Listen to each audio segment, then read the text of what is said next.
दोस्तों, ईरान की सबसे पॉपुलर स्कीइंग डेस्टिनेशन है टोकल रिजॉर्ट। इस टोकल रिजॉर्ट में काफ़ी सारे एस्केलेटर्स लगे हुए हैं जो आपको पहाड़ चढ़ने में मदद करते हैं। इन्हीं एस्केलेटर्स से अगर आप थोड़ा सा लेफ्ट की ओर देखेंगे तो आपको दिखेगा एक कंपाउंड जिसमें एक पैलेस है। ये पैलेस शाह ऑफ ईरान का यानी रेजा शाह का था। 1979 में ईरान में तख्ता पलट तो हो गया, लेकिन शाह का जो पैलेस था उसको वैसे का वैसा ही रहने दिया गया। आज ये पैलेस यूज होता है कई सारे पार्टीज के लिए। ये कंपाउंड यूज होता है डिप्लोमेटिक इवेंट्स और परेड्स के लिए भी। इसी कंपाउंड में जुलाई 28, 2024 को ईरान के नए प्रेसिडेंट यानी मसूद पेजेश्कियन का ओथ टेकिंग सेरेमनी भी था। वर्ल्ड के कई सारे जाने माने लीडर्स आए हुए थे एंड वर्ल्ड डिप्लोमेसी के लिए ये काफी बड़ा इवेंट था। इवेंट के ठीक अगले 3 दिन बाद इसी कंपाउंड में एक बॉम्ब ब्लास्ट होता है एंड उस कंपाउंड की एक 5 मंजिला टावर की लेफ्ट विंग साइड कोलैप्स हो जाती है। इसी बॉम्ब धमाके में एक extremely controversial and high profile इंसान की मौत हो जाती है जिसका नाम है इस्माइल हानिये। तो कौन है ये इस्माइल हानिये? इसका ईरान से क्या लिंकेज है? ये बॉम्ब ब्लास्ट किसने और क्यों करवाया? कई सोर्सेज का मानना है कि ये बॉम्ब ब्लास्ट एक असैसिनेशन अटेम्प्ट था जिसको इजराइल ने एग्जीक्यूट करवाया। लेकिन आखिर क्यों? इजराइल का ये सबसे क्या लिंकेज है? एंड सबसे इंपॉर्टेंट, इसका इंडिया पे क्या इम्पैक्ट पड़ता है? चलिए इजराइल, ईरान और इस्माइल हानिये की इस कहानी को समझते हैं देव दिस साइड के इस एपिसोड में।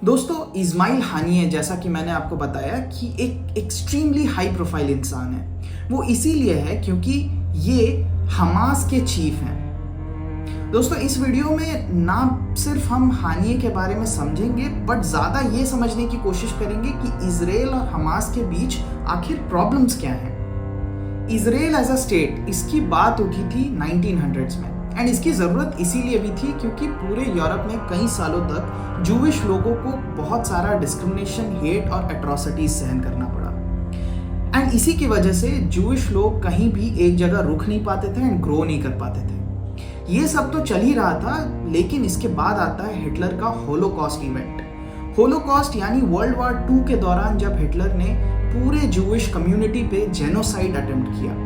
1945, these Soviet forces were perhaps the first outsiders to witness the horror of Hitler's concentration camps. On that day, about 7,000 prisoners were found alive, hungry faces with their arms tattooed with registration numbers for identification. These pictures are a grim reminder of the mass murder of Jews under Hitler. ये Holocaust का जो event था ये एक trigger था for the world. इसीलिए world war 2 के खत्म होते ही 1947 में जूइश समाज के जो लीडर थे यानी डेविड बेन गुरियन, उन्होंने इजराइल का प्रोक्लेमेशन किया।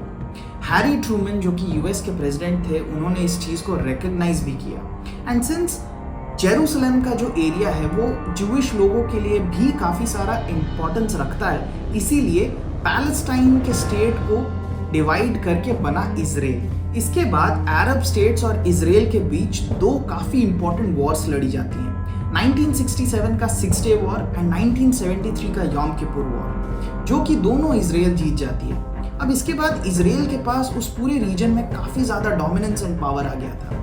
इजराइल ने अब पैलेस्टीनियन लैंड्स को एनेक्स करना शुरू किया एंड करते करते पैलेस्टाइन को सिर्फ 2 हिस्सों में सिमटा दिया, वेस्ट बैंक और गाजा स्ट्रिप।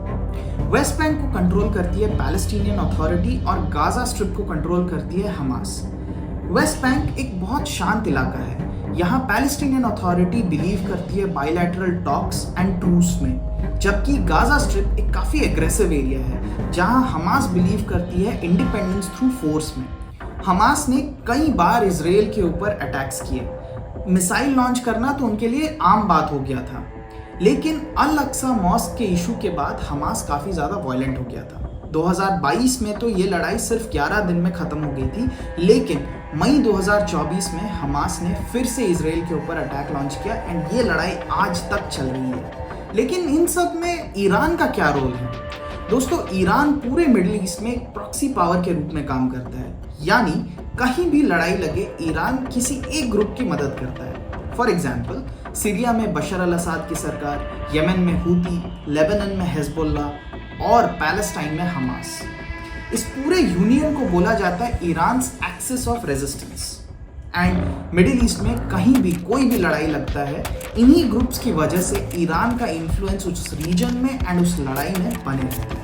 यही रीजन है कि इस्माइल हानिये ईरान के प्रेसिडेंट के ओथ टेकिंग सेरेमनी में भी मौजूद थे एंड इसीलिए इजराइल ने ईरान के कंपाउंड पर अटैक किया। इसके रिटेलिएशन में हिजबुल्लाह ने फिर इजराइल के ऊपर भी अटैक्स लॉन्च किए। दोस्तों, ये तो थी इजराइल और हमास की कहानी। इस्माइल हानिये का असैसिनेशन वर्ल्ड डिप्लोमेसी के लिए काफ़ी बड़ा इवेंट है। ईरान ने अपने ट्विटर हैंडल पे ये लिखा कि following this bitter tragic event which has taken place within the borders of Islamic Republic, it is our duty to take revenge.